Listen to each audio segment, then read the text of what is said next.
네, 이병진 상암위원장님.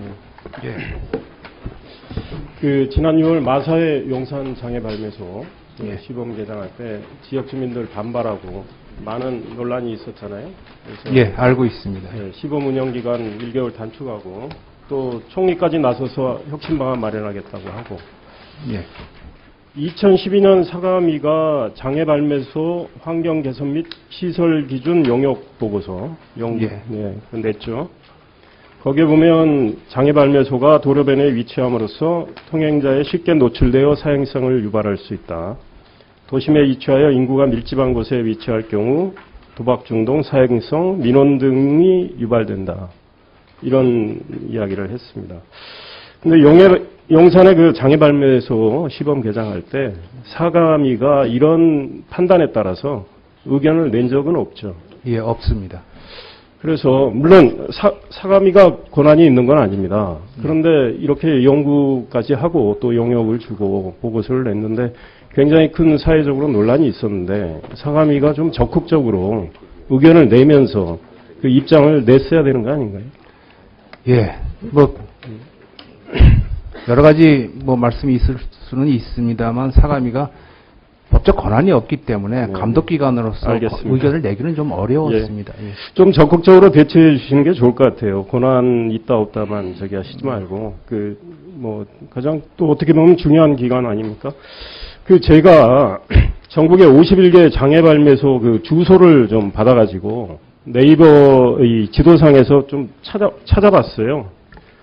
그랬더니 지금 학교나 어린이집, 그러니까 아이들이 있는 시설에서 200m 이내에 위치한 장애 발매소가 저 학교 어린이집 테이블에 보시면 5개, 16개 합치면 21개입니다. 41%가 되고 그 범위를 500m쯤으로 넓히면 학교 인근에는 41개가 있고 80%, 어린이집 인근에는 44개, 87%가 있습니다.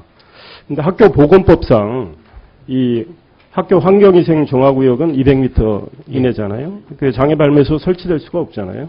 예. 그렇죠. 그런데 지금 시흥 지도 넘겨보세요. 시흥 장애 발매소 같은 경우는 초등학교하고 42m밖에 안 떨어져 있어요. 걸어서 1분 거리입니다. 그러니까 이런 지역에 대해서는 특별 관리가 필요할 것 같아요. 그거 확인하고 계십니까? 예, 제가 시흥 장애 발매소가 그렇게 돼 있다는 얘기는 저 처음 듣는 얘기고요. 네. 지금 현재 장애 발매소 상황에 대해서는 관계부처가 지금 조사를 하고 있는 걸로 알고 있습니다. 그러니까 관계부처뿐 아니고 상암위가 저런 것도 확인을 하셔가지고 그 다음에 다른 지도 넘겨보세요. 저기는 다중이용시설입니다. 동대문의 그 디자인 플라자. 저기도 바로 길 건너에 있습니다. 그러니까 상암위가 낸 연구 용역 보고서하고 그 보고서의 문제점으로 해당될 수 있는 시설이에요. 그러니까 저런 시설물들을 확인을 하셔가지고 관리를 좀 하시고 차제에 이 학교 말고 말이죠. 아파트 등 주거시설 또 문화시설과 이렇게 관련된 이쪽의 인근에는 하지 못하도록 법을 좀 바꿀 필요가 있는 거 아닌가요? 예, 그렇게 추진을 하려고 합니다. 그래서 사행산업 영향평가제도를 법 개정을 통해서 좀 도입을 했으면 해서 네네. 그런 준비를 하고 있습니다. 예, 그리고 이건 간단히 여쭤보겠는데 이 불법 스포츠 도박 신고 건수 계속 늘고 있죠. 테이블 예. 나중에 자료를 드리겠습니다. 그다음 불법 도박 사이트 광고글 신고 건수도 늘고 있고 여러 가지 어려움은 있겠습니다. 그리고 고민도 많이 하실 것 같아요. 근데 이 문제에 대해서 좀 더 뭔가 깊은 고민을 하셔가지고 현실적인 대책이 있어야 될 것 같고 그런 반면에 이제 합법적인 사행산업 규제는 상당히 강화되었고 그 방향은 틀리진 않다고 봅니다.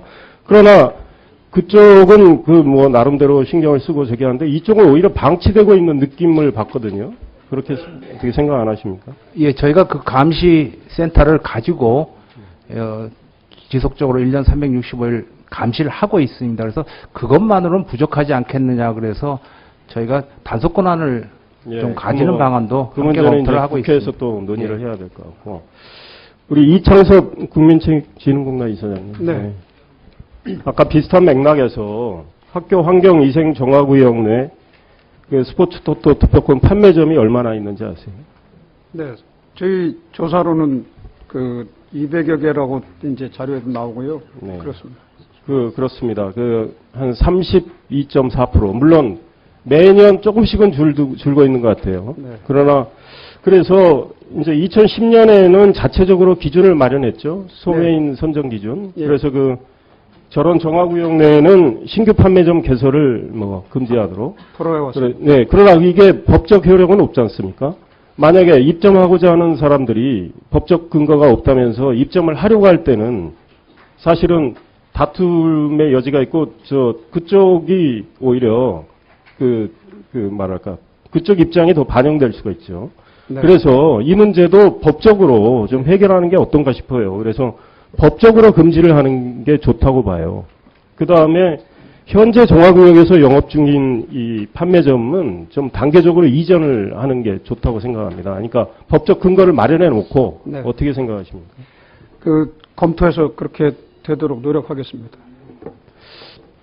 그 다음 판매점 이 밖에서의 또 문화가 문제입니다. 그러니까 술에 취한 분들도 있고 흡연하시는 분들도 있고 그래서 다니는 아이들에게 상당한 이 악영향을 준단 말이죠.